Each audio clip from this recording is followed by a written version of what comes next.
ನಮಸ್ಕಾರ ವೀಕ್ಷಕರೇ, ಶ್ರೀಗರಿ ವಾರ್ತೆಗರಿಗೆ ಸ್ವಾಗತ. ನಾನು ನಿಮ್ಮ ಗ್ರಹೇಶ್ವರ ಗಾರ್ಡಿಗೇಂದ್ರ. ದಿನಾಂಕ ಫೆಬ್ರವರಿ 16, 2026ರಂದು ಕೆರೆ ಒತ್ತುವರಿ ತೆರವುಗೊಳಿಸಿದ ಜಾಗಕ್ಕೆ ಶಾಸಕರಾದ ಟಿ.ಎಸ್. ಶ್ರೀವತ್ಸ ರವರು ಭೇಟಿ ನೀಡಿ ಪರಿಶೀಲಿಸಿದರು. ಈ ಸಂದರ್ಭದಲ್ಲಿ ಮಾಜಿ ಮೇಯರ್ ಶಿವಕುಮಾರ್, ರಾಜ್ಯ ವಕ್ತಾರರಾದ ಎಂ.ಜಿ. ಮಹೇಶ್, ನಗರ ವಕ್ತಾರರಾದ ಮೋಹನ್, ಮಾಜಿ ನಗರ ಪಾಲಿಕೆ ಸದಸ್ಯ ಛಾಯಾ, ಶಿವಕುಮಾರ್, ಕೆ.ಜೆ. ರಮೇಶ್, ಬಿಜೆಪಿ ಮುಖಂಡರಾದ ಪ್ರಸನ್ನ, ಜಯರಾಮ್, ವಿಶ್ವೇಶ್ವರಯ್ಯ, ಪ್ರಭಾಕರ್, ಶಿಂದೆ, ಎನ್. ಪ್ರದೀಪ್ ಕುಮಾರ್, ಗೋಕುಲ್, ಗೋವರ್ಧನ್, ವಾಣೀಶ್, ಗಣೇಶ್, ವಿನಯ್, ಪಂಚಜನ್ಯ, ವಸಂತ್ ಕುಮಾರ್, ವಿ. ಮಂಜುನಾಥ್, ನವೀನ್, ಹರೀಶ್, ಸಂತೋಷ್ ಹಾಗೂ ಕೆಸಿ ಲೇಔಟ್ ನಿವಾಸಿಗಳು ಉಪಸ್ಥಿತರಿದ್ದರು. ಅವಾಗ ನಮ್ಮ ಬೆಂಗಳೂರಿಂದ ಬಂದಿದ್ರು, ಪೂರ್ತಿ ಫ್ಯಾನ್ ತಗೊಂಡು ಬಂದಿದ್ರು. ಇವರು ನಮ್ಗೆ ಏನು ಡಾಕ್ಯುಮೆಂಟ್ ತಗೊಂಡಿಲ್ಲ. ನಮಗೆ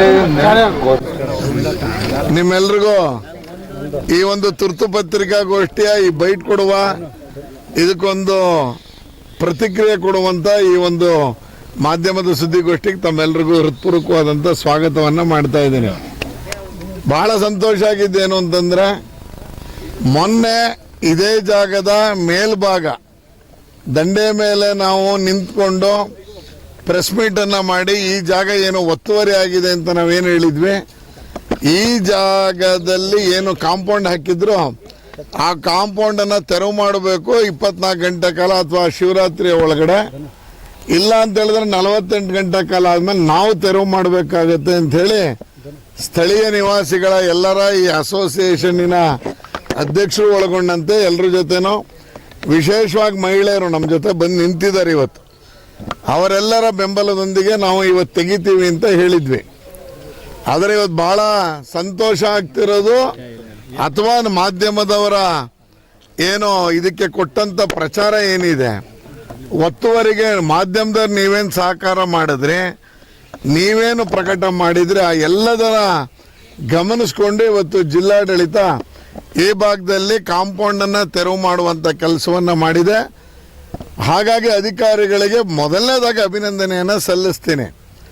ಯಾಕೆ ಅಂತ ಅಂದರೆ, ಇವತ್ತು ನಾವು ಮೊನ್ನೆ ಈ ದಂಡೆಯ ಮೇಲ್ಗಡೆ ನಿಂತ್ಕೊಂಡು ಪತ್ರಿಕಾಗೋಷ್ಠಿ ಮಾಡಿದ್ವಿ. ಇವತ್ತು ಯಾವುದೋ ಅವರು ಅತಿಕ್ರಮ ಪ್ರವೇಶ ಮಾಡಬಾರ್ದು, ಮಾಡಿದ್ರೆ ನಿಮಗೆ ಇಲ್ಲಿ ಪ್ರಾಸಿಕ್ಯೂಷನ್ಗೆ ಅವಕಾಶ ಇದೆ ಅಂತ ಏನು ಬೋರ್ಡನ್ನು ಹಾಕಿದ್ದಂಥ ಜಾಗದಲ್ಲಿ ಇವತ್ತು ನಾವು ನಿಂತ್ಕೊಂಡು ಪತ್ರಿಕಾಗೋಷ್ಠಿಯನ್ನು ಮಾಡ್ತಾ ಇದ್ದೀವಿ. ಯಾಕೆ ಅಂತ ಹೇಳಿದ್ರೆ ನಮಗೆ ಚೆನ್ನಾಗಿ ಗೊತ್ತಿದ್ದು ಅತಿಕ್ರಮ ಪ್ರವೇಶದ ಜಾಗ. ಆದರೂ ಯಾವ್ಯಾವುದೋ ರಿಟ್ ಪಿಟಿಷನ್ ನಂಬರ್ಗಳನ್ನ ಹಾಕ್ಕೊಂಡು ಸಾರ್ವಜನಿಕರಿಗೆ ಅಥವಾ ಅಧಿಕಾರಿಗಳಿಗೆ ಬೆದರಿಸುವಂಥ ದೊಡ್ಡ 2 ಬೋರ್ಡ್ಗಳನ್ನ ಇಲ್ಲಿ ಅದನ್ನು ನಿಲ್ಲಿಸಿದ್ರು. ನಿನ್ನೆ ದಿವಸ ಬೆಳಗ್ಗೆ, ಮೊನ್ನೆ ಅಂದರೆ ಶಿವರಾತ್ರಿ ಇನ್ನೊಂದು ದಿವಸ ಅಂದರೆ ಶನಿವಾರ, ಜಿಲ್ಲಾಡಳಿತ ಬಂದು ಯಾವುದು ನೀವು ಇದನ್ನ ನಾವು ಅತಿಕ್ರಮ ಪ್ರವೇಶ ಮಾಡಿದ್ರೆ ನಿಮಗೆ ಶಿಕ್ಷೆಗೆ ಒಳಪಡಿಸ್ತೀವಿ ಎನ್ನುವಂಥ ಮೊದಲನೇ ಆ ಬೋರ್ಡನ್ನ ತೆಗೆದು ಉರುಳಿಸಿರುವಂಥ ಕೆಲಸವನ್ನು, ವಿಡಿಯೋವನ್ನು ನಾವು ನೋಡಿದ್ವಿ. ಅಂದರೆ ಯಾವುದು ಅತಿಕ್ರಮ ಪ್ರವೇಶ ಅಂತ ಹೆದರಿಸೋಕ್ಕೆ ಮಾಡಿದ್ರೋ ಆ ಜಾಗದಲ್ಲಿ ಇವತ್ತು ಪತ್ರಿಕಾಗೋಷ್ಠಿಯನ್ನು ಮಾಡ್ತಾ ಇದ್ದೀವಿ. ಅಧಿಕಾರಿಗಳಿಗೆ ನೀವು ಸ್ವಲ್ಪ ಫ್ರೀ ಹ್ಯಾಂಡ್ ಕೊಟ್ಟರೆ, ಕಾನೂನನ್ನು ನೀವು ಮಾಡ್ಕೊಂಡು ಹೋಗಿ ನಾವೇನು ಅಡ್ಡ ಬರೋದಿಲ್ಲ ಅಂತ ಹೇಳಿದ್ರೆ, ಅಧಿಕಾರಿಗಳು ಏನು ಬೇಕಾದರೂ 24 ಗಂಟೆ ಕಾಲದಲ್ಲಿ ಮಾಡಬಹುದು ಅನ್ನೋದಕ್ಕೆ ಇದೊಂದು ನಿದರ್ಶನವಾಗೂ ನಾವು ಇಟ್ಕೋಬೋದು. 15 ದಿವಸದಿಂದ ಕೊಟ್ಟಂಥ ಕಂಪ್ಲೇಂಟ್ಗೆ, 15 ದಿವಸದಿಂದ ನಾವು ಕೊಟ್ಟಂಥ ಎಚ್ಚರಿಕೆಗೆ ಮಣಿಯದ ಸರ್ಕಾರ, ಜಿಲ್ಲಾಡಳಿತ ಇವತ್ತು ಯಾವಾಗ ಸಾರ್ವಜನಿಕರ ಆಕ್ರೋಶಕ್ಕೆ ಬಂತು, 48 ಗಂಟೆ ಕಾಲ ಅಂತ ಏನು ಕೊಟ್ಟಿದ್ವಿ, ಇದು ವ್ಯಾಪಕವಾಗಿ ಇಡೀ ರಾಜ್ಯದಲ್ಲಿ ಸುದ್ದಿಯಾಗಿದ್ದರ ಕಾರಣಕ್ಕೆ, ನೀವೆಲ್ಲರೂ ಕೊಟ್ಟ ಮಾಧ್ಯಮದ ಪ್ರಚಾರದ ಕಾರಣಕ್ಕೆ ಇವತ್ತು ಇಲಾಖೆ ಮತ್ತು ಜಿಲ್ಲಾಡಳಿತ ಸರ್ಕಾರ ಎಚ್ಚೆತ್ತುಕೊಂಡು ಇವತ್ತು ಮೈಸೂರಿನಲ್ಲಿ ಕೆರೆ ಸಂರಕ್ಷಣೆಯ ಈ ಭಾಗ ಏನಿದೆ ಇದರ ಕಾಂಪೌಂಡನ್ನು ತೆಗೆದಿದ್ದಾರೆ.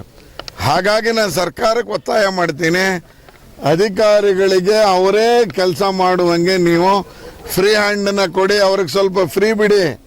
ಅವ್ರು ಮಾಡ್ತಾರೆ, ಅವರು ತಪ್ಪು ಮಾಡಿದಾಗ ಮಾತ್ರ ನಾವು ಅವರ ಮೇಲೆ ನಾವು ದಾಳಿ ಮಾಡಬೇಕೇ ವಿನಃ ನಾವೇ ತಪ್ಪು ಮಾಡೋಕ್ಕೆ, ಅವ್ರಿಗೆ ತಪ್ಪು ಮಾಡಿದರೆ ಕಣ್ಮುಚ್ಕೊಂಡು ಕೂತ್ಕೋ, ನೀನು ಅಲ್ಲಿಗೆ ಹೋಗಬೇಡ ಅಂತ ಹೇಳಿದ್ದರ ಕಾರಣಕ್ಕೆ ನನಗನ್ಸುತ್ತೆ ಇವತ್ತಿನವರೆಗೆ ಅದು 15-20 ದಿವಸ ಕಾಂಪೌಂಡು ಇಲ್ಲಿ ಇದ್ದಿದ್ದನ್ನು ಗಮನಿಸ್ತಾ ಇದ್ದೀವಿ.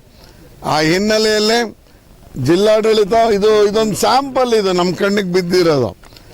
ಆ ರೀತಿಯಲ್ಲಿ ಮೊನ್ನೆ ನಂಜನಗೂಡಿನ ರಸ್ತೆಯಲ್ಲಿರುವಂಥ ಗಣಪತಿ ಆಶ್ರಮದ ಹತ್ರ JSSನ ಕಾಲೇಜ್ ಹತ್ರ ಬಸ್ ಸ್ಟ್ಯಾಂಡ್ ಎದುರುಗಡೆ ಇರುವ ಜಾಗವನ್ನು ತೆರವುಗೊಳಿಸಿದ್ದೀರಿ. ತೆರವುಗೊಳಿಸೋದಷ್ಟೇ ಕೆಲಸನ ನಿಮ್ದು. ಹಂಗಾದ್ರೆ ಅತಿಕ್ರಮ ಮಾಡಿದವ್ರಿಗೆ ಏನು ಶಿಕ್ಷೆ? ಹಂಗಾದ್ರೆ ಅಲ್ಲಿ ಯಾವನು ಅತಿಕ್ರಮ ಮಾಡಿದ್ದ, ಅಲ್ಲಿ ಯಾವನು ಸೈಕಲ್ ಸ್ಟ್ಯಾಂಡು ಸ್ಕೂಟರ್ ಸ್ಟ್ಯಾಂಡ್ ಇಟ್ಕೊಂಡಿದ್ದ, ಅವನ ಮೇಲೆ ಏನಾದ್ರು ಕ್ರಿಮಿನಲ್ ಕೇಸನ್ನು ದಾಖಲಿಸಿದ್ದೀರಾ? ಅವನನ್ನು ಒಳಗಾಕಿದ್ದೀರಾ? ಈ ಜಾಗದಲ್ಲೂ ಇದನ್ನ ಯಾವನ ಕಾಂಪೌಂಡ್ ಹಾಕೊಂಡಿದ್ದಲ್ಲ, ಉರುಳಿಸಿದಷ್ಟೇ ನಿಮ್ಮ ಕೆಲಸನ. ಹಂಗಾರೆ ಅದೇ ವೀರಾವೇಶನ? ನೀವು ಈ ಕೆಲಸವನ್ನು ಮಾಡಿದ್ದೀರಿ. ಆದರೆ ಯಾರು ಅತಿಕ್ರಮ ಪ್ರವೇಶವನ್ನು ಮಾಡಿದ್ರೋ ಅವ್ರ ಮೇಲೆ ಕ್ರಿಮಿನಲ್ ಕೇಸನ್ನು ದಾಖಲಿಸಿ ಬಂಧಿಸಿ ಒಳಗಾಕಬೇಕು ಅಂತ ಆಗ್ರಹವನ್ನು ನಾನು ಈ ಸಂದರ್ಭದಲ್ಲಿ ಮಾಡ್ಕೋತೀನಿ. ಯಾಕೆಂತ ಹೇಳಿದ್ರೆ ಶಿಕ್ಷೆ ಏನಾದ್ರು ಕೊಡಲೇಬೇಕು. ನಾವು ತಪ್ಪು ಮಾಡಿದವನು ನಾನು ಕಾಂಪೌಂಡ್ ಹಾಕೋತೀನಿ ಬಿಟ್ಬಿಡ್ತೀನಿ ಆಮೇಲೆ ಪರವಾಗಿಲ್ಲ ಅಂದ್ರೆ ಇವೆಲ್ಲ ಒಬ್ಬ ಸೆಕ್ಯೂರಿಟಿ ಗಾರ್ಡನ್ ಕೂರಿಸಿದ್ರು.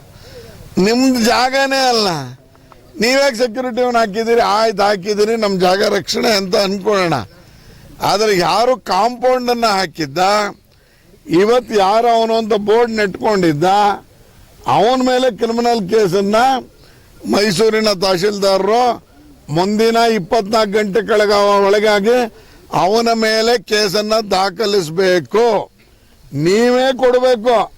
ಇಂಥ ಜಾಗದಲ್ಲಿ ಇಂಥವನು ಅತಿಕ್ರಮಣ ಮಾಡಿಕೊಂಡಿದ್ದ, ನಾ ತೆರವು ಮಾಡಿದ್ದೀನಿ, ಅದರ ಚಾರ್ಜ್ ಇಷ್ಟಾಗಿದೆ, ಅದರದ್ದು ವಸೂಲಾತಿಯನ್ನು ಮಾಡಿಕೊಂಡು ಅವನ ಮೇಲೆ ಕ್ರಿಮಿನಲ್ ಕೇಸನ್ನು ದಾಖಲಿಸಬೇಕು ಅನ್ನುವಂಥ ಆಗ್ರಹವನ್ನು ನಾನು ಮಾಡ್ತೀನಿ. ಒಂದು ಇದು, ಇನ್ನೊಂದು ನಂಜನಗೂಡು ರೋಡಿನ ಎರಡೂ ಕಡೆ ಲಕ್ಷಾಂತರ ರೂಪಾಯಿ ಸಂಪಾದನೆ ಮಾಡ್ಕೊಂಡಿದ್ದಾನೆ ಸರ್ಕಾರಿ ಜಾಗದಲ್ಲಿ.